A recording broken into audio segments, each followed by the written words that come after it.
On today's show, as we get closer to the start of the Capitals training camp, more big names are showing up. Jakob Chychrun was the latest to join them.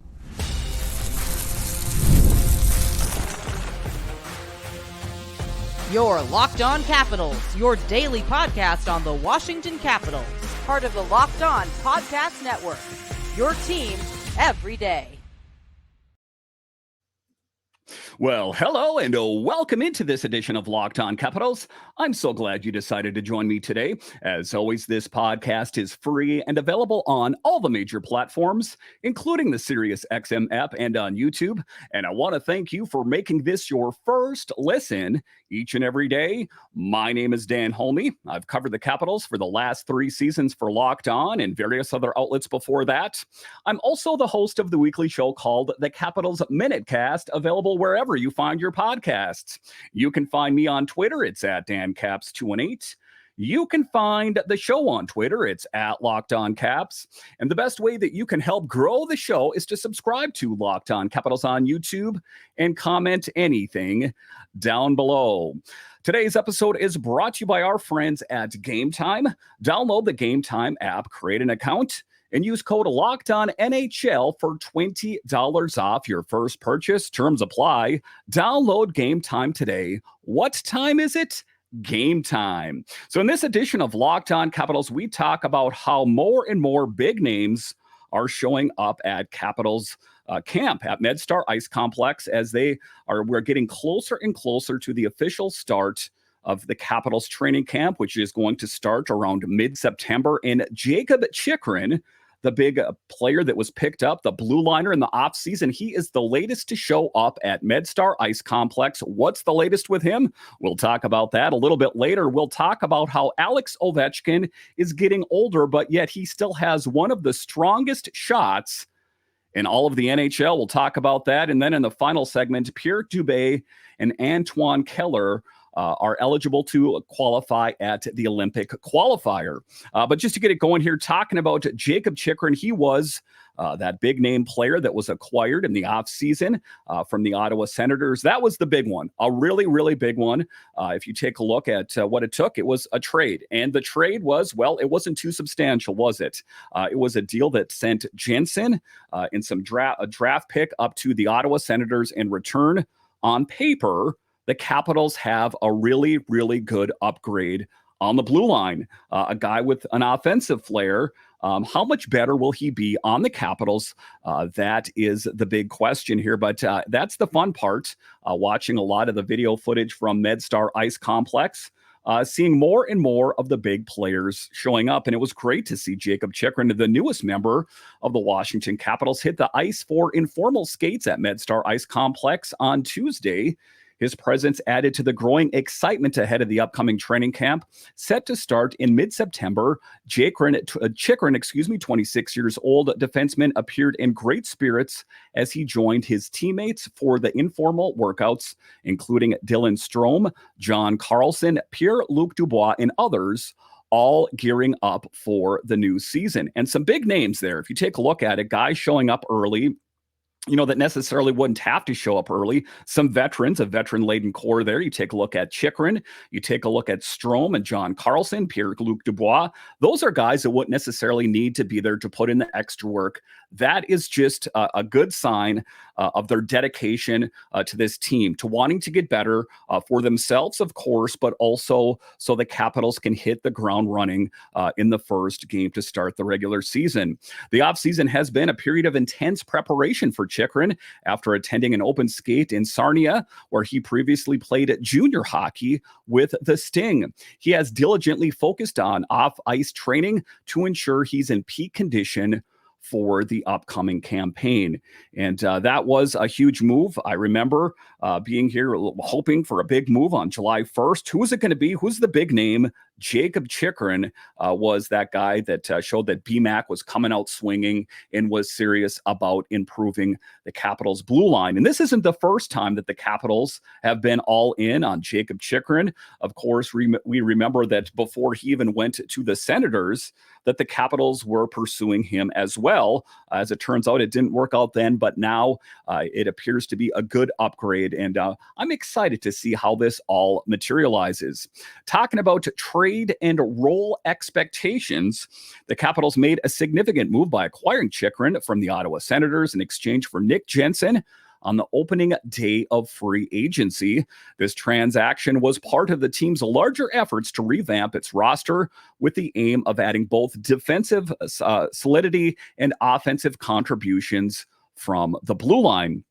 And you know what it is? It's all a part of kind of the same reason that they brought in Matt Roy, as well as I've talked about on the show. If you're an everydayer, you know that John Carlson is the guy that carries the load 9 times out of 10, routinely playing 25 to 30 minutes per game last season. And I think that BMAC looked at that and thought to himself, that isn't sustainable for John Carlson or the Capitals. I need to take care of that situation. Now, there are other players that are vying for jobs that are kind of on the outside looking in. I'm going to say Alex Alexiev, Vincent Iorio. Those are guys that could really, impress at camp and maybe make the team. And one player that I've kind of been, banging the drum on for is Dylan McIlrath. He's the captain of the Hershey Bears, a guy that is no stranger to the NHL. But I liked what I saw in him in the postseason for the Capitals. So this is going to be interesting. The blue line in particular is going to be a fun one to see how this all shakes out. You see the big additions of Chychrun and Matt Roy. How much better will the Capitals blue line be with the addition of just those two? When it comes down to Jensen, again, I was not too surprised to see that he was on the move. Looking ahead, Chychrun is expected to feature prominently alongside John Carlson in the top defensive pairing for the Caps. Additionally, he is likely to play a key role in the team's power play strategies. So more tools in the tool set for head coach Spencer Carberry to utilize to see where they best fit. And it's a good position because, I think there was frustration for Spencer Carberry last season, especially when they made it to the postseason, when they did the unthinkable, because he was utilizing all the weapons that he had, but the weapons that he had on the team were simply not enough. Now he has a whole lot more options with Pierre-Luc Dubois and talking about Andrew Mangiapane, Duhaime, and Radish. How will all these players integrate into the Capital systems? Not to mention Jacob Vrana. Is he going to find a spot on the Capitals? This is going to be one exciting training camp. As Chychrun heads into the upcoming season, his performance will not only shape the team's immediate prospects, but could also have implications for his long-term future with the Capitals, as he is set to become an unrestricted free agent at the conclusion of the season. And a good move, all things considered, as that is kind of the chatter out there, is that Jakob Chychrun is the guy that if he's not content in one location, asks to be dealt somewhere else. And one of the things that we learned shortly after he was traded to the Capitals in one of his first interviews is he said that he wanted to take care of what team he was going to play on in the fall sooner than later. He didn't want to be left dangling, wondering where he's going to be playing. Is he going to be playing on Ottawa next season? Where is he going to be playing? So I think that when BMAC went out and the contract is structured the way that it is that he has 1 year to prove himself to the Capitals organization and also to Jakob Chychrun to say, hey, is this an environment that you're comfortable in? If not, maybe he'll be on a different team next year. I don't want to go down that trail already, but it is a possibility. Nonetheless, there is anticipation that he could emerge as a cornerstone of the franchise in years to come. So positive moves, all things considered. Former GM Brian McClellan, I think, hit it out of the park with these huge additions made to this team. One of the things that he said is that he was going to be aggressive. I had no idea that he was going to be this aggressive. Ultimately, I think that he plugged all the holes in the roster so that Chris Patrick was in a good position to take over the position of general manager of the team. All things considered, if I'm going to generalize all the offseason movement and what I've seen on the ice already at MedStar Ice Complex. I think that Brian McClellan hit it out of the park. All right, so coming up here after the break, as Alex Ovechkin gets older and older, one thing doesn't change. He still has one powerful shot. I'll discuss straight ahead.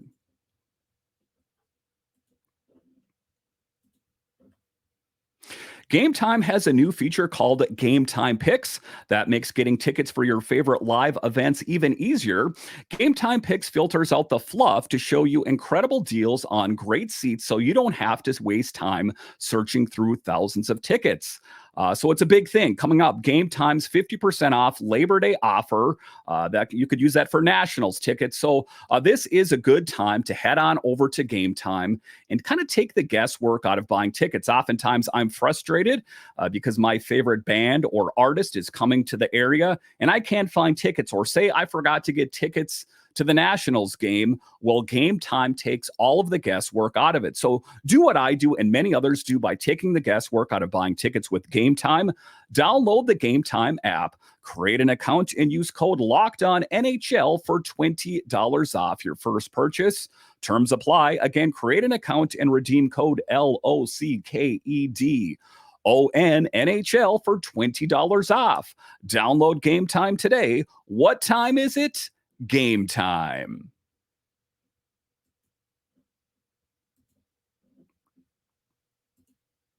Thank you for making Locked On Capitals your first listen of the day. For your second listen, enjoy the Locked On NHL podcast. Locked On NHL provides you with a national perspective on all things NHL each and every day, with national experts and local insight on every team in the league. Available on YouTube or wherever you get your podcasts. Part of the Locked On Podcast Network, your team every day.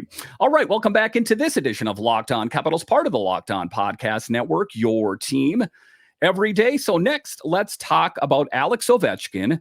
I know that I've spoke about him quite often here as of late, but he is the captain of the team. And as Alex Ovechkin goes, so go the Capitals. And let's talk about how he's getting older. He's getting closer to the age of 39. But one thing is a constant. He still has one powerful shot. In the previous season, Alex Ovechkin set the record for the most shots among NHL forwards with a speed of 90 miles per hour or more, despite showing signs of age-related decline and a scoring career low of 31 goals at the age of 38. Ovechkin's remarkable shooting ability sets him apart from his peers.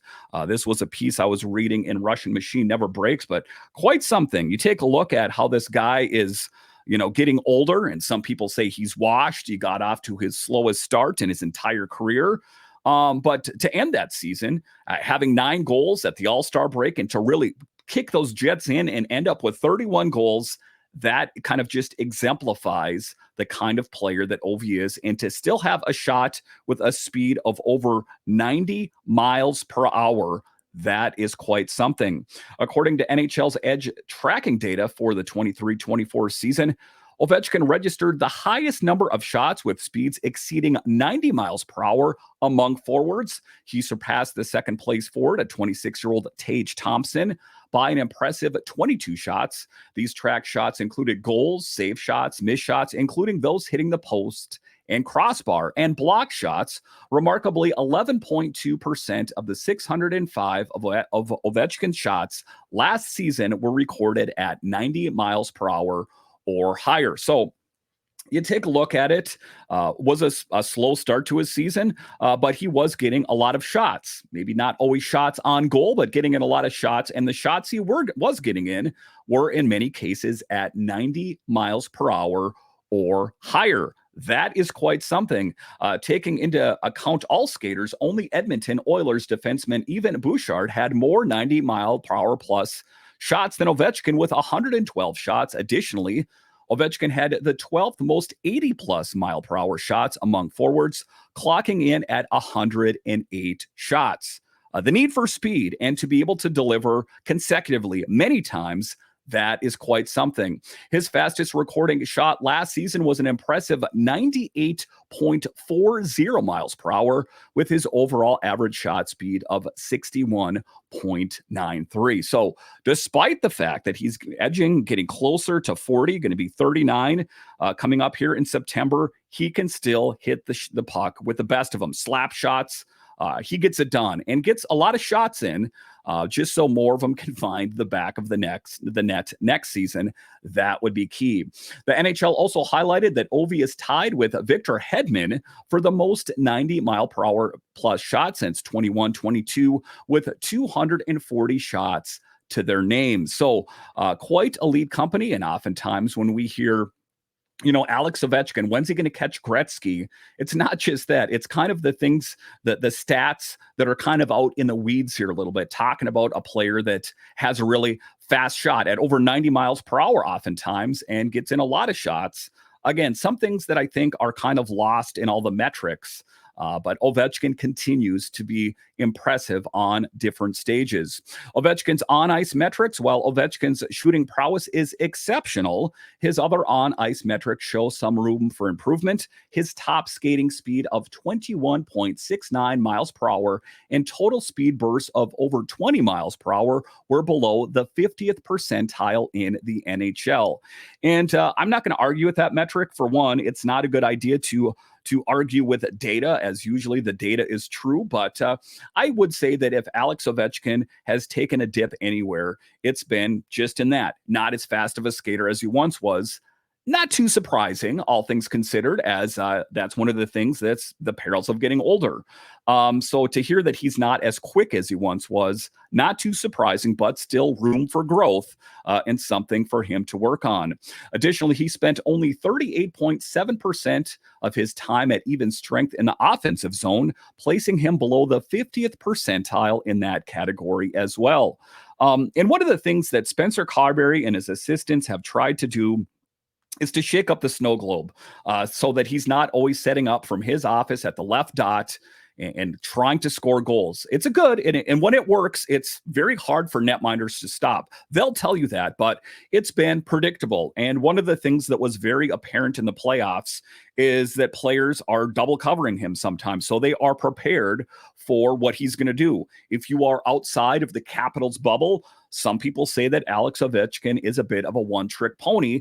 Give it to him at the left dot, he can slam it home, but can he score in different places on the ice? We saw a bit of that last season, but when it comes to it, he still likes to set up at the place that he calls home, the left dot. If we can see some different looks, especially like on the power play, we saw him around the blue line a little bit. We saw him at points setting up closer to the net front. I think that will take teams a little bit off guard a little bit. So it's not so predictable that, okay, we're on the power play, but eventually we know it's going to get, shot over to Alex Ovechkin. I think that would be a good way to diversify his scoring portfolio. However, Ovechkin's durability remains impressive as he has covered a total distance of 225.50 miles on the ice last season, placing him in the NHL's 76th percentile for distance skated. So, there are some metrics that he needs to work on, but all things considered, Alex Ovechkin, a guy that's 38, getting closer to 39, still is a guy that can deliver 9 times out of 10. There are still a lot of questions left unanswered that I have about the postseason. Why was he not in the equation? I know at least in part it was because they were prepared for Alex Ovechkin, but I still walk away from that feeling that there were points that he seemed disinterested, like, man, this Rangers team is really good, that we need to see more of an effort from him next season. 2 years left on his deal next season and the following season, and then he'll be a free agent. This is a time to make hay while the sun shines, to catch Gretzky for one, but to also win another Stanley Cup while he's here. That seems like a greater goal in a lot of ways than him catching Gretzky. For the Capitals to win a Stanley Cup within the next 2 years would be nice, but wow, as you see some teams around the league getting better and better, the Capitals really have their work cut out for them. I think that Alex Ovechkin and the Capitals are up to the task if they put the work in. All right, so coming up here after the break, we'll talk about how two prospects for the Capitals, Dubé and Keller, are going to be at the Olympic qualifier. I'll discuss straight ahead.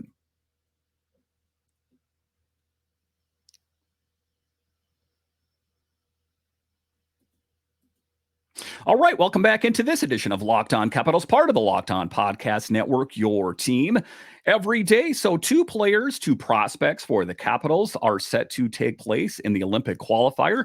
Pierrick Dubé, and Antoine Keller are two players that are set to take part in this, a big qualifying event taking place. If they get in on the bigger stage, steps forward. It just kind of speaks of the talent within the Capitals organization. Pierrick Dubé, what is one of the things that we know about him? He is a guy that scores a lot of goals, led the AHL at points last season in goals.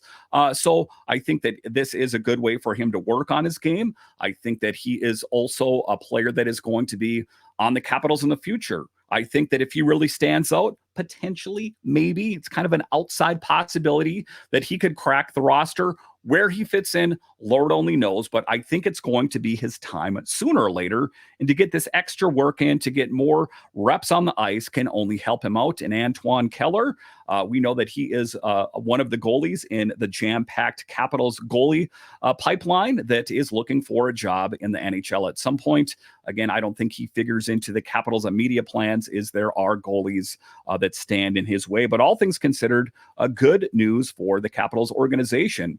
The Washington Capitals will have the opportunity to witness two of their promising prospects, Pierrick Dubé and Antoine Keller, showcase their skills as they join Team France for the upcoming Olympic qualifier. France is determined to secure their place in the 2026 Winter Olympics in Milano. And with the addition of Dubé and Keller to their talented lineup, which includes players like Pierre-Edouard Bellemare and Alexander Texier, they are poised for a strong showing. Quite a lot of talent. And oftentimes, I don't think that people think of France as a hockey hotbed, but there are some big names that have come out of France. And you take a look at it, again, a great crew of players that could only help those players in general, but also Dubé and Keller. I think they could really up their game in quite an accomplishment for not only them, but for their country. Pierrick Dubé's performance and achievements. Dubé recently concluded a remarkable season by winning the Calder Cup with the Hershey Bears in the AHL.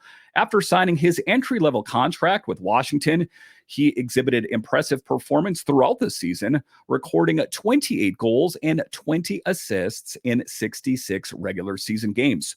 28 goals. That could be huge for the Capitals at some point. Again, I'm not saying it's impossible because I didn't think Alexei Prowess was going to join the Capitals out of camp a couple of years ago, but he did that. So if you take a look at Dubé, he's got the skill set. He has the ability to score, 28 goals. I understand that's in the AHL. I think that he is going to be a part of the Capitals' future, hopefully real soon. Talking about him and delivering 7 goals and 10 points in 17 playoff games. Despite encountering challenges such as missing teeth and injury, he played a pivotal role in assisting the Bears to defend their title. Additionally, Dubé made his NHL debut, showcasing his potential in 3 games. It was a very small sample size for Pierrick Dubé. I'm going to go ahead and say I was hoping for more. I was hoping that he was going to score multiple goals in his opportunity with the big team.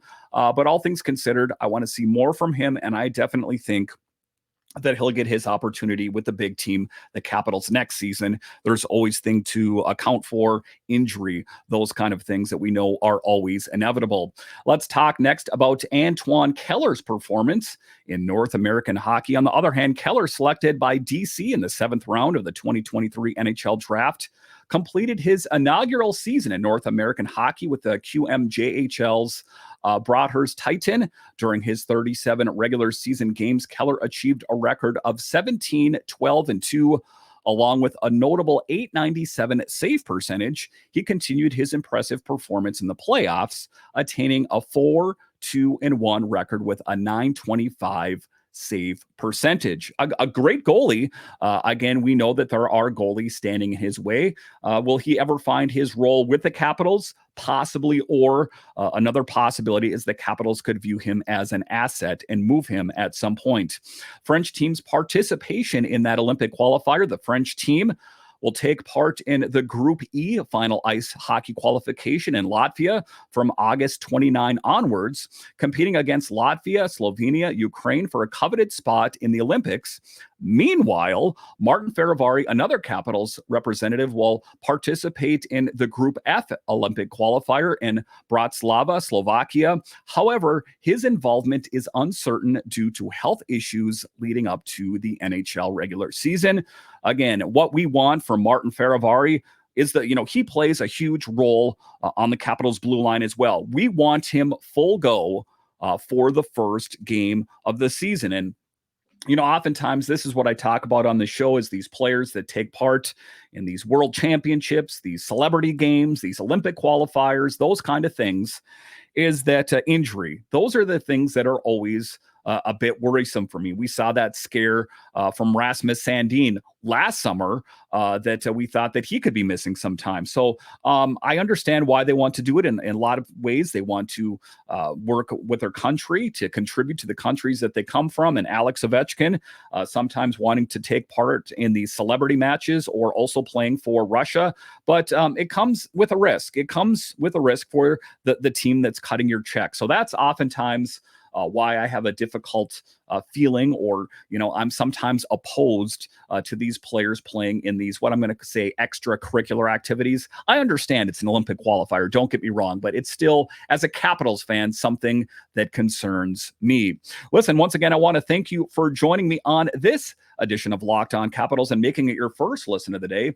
Now go check out Locked On NHL's podcast, where the season never ends, providing national expertise with a local perspective. You can find the link to Locked On NHL in the description, so you don't need to search. Part of the Locked On Podcast Network, your team every day. All right. Once again, I want to thank you for joining me on this edition of Locked On Capitals, part of the Locked On Podcast Network, your team every day. My name is Dan Holme, and I'll talk to you again next time.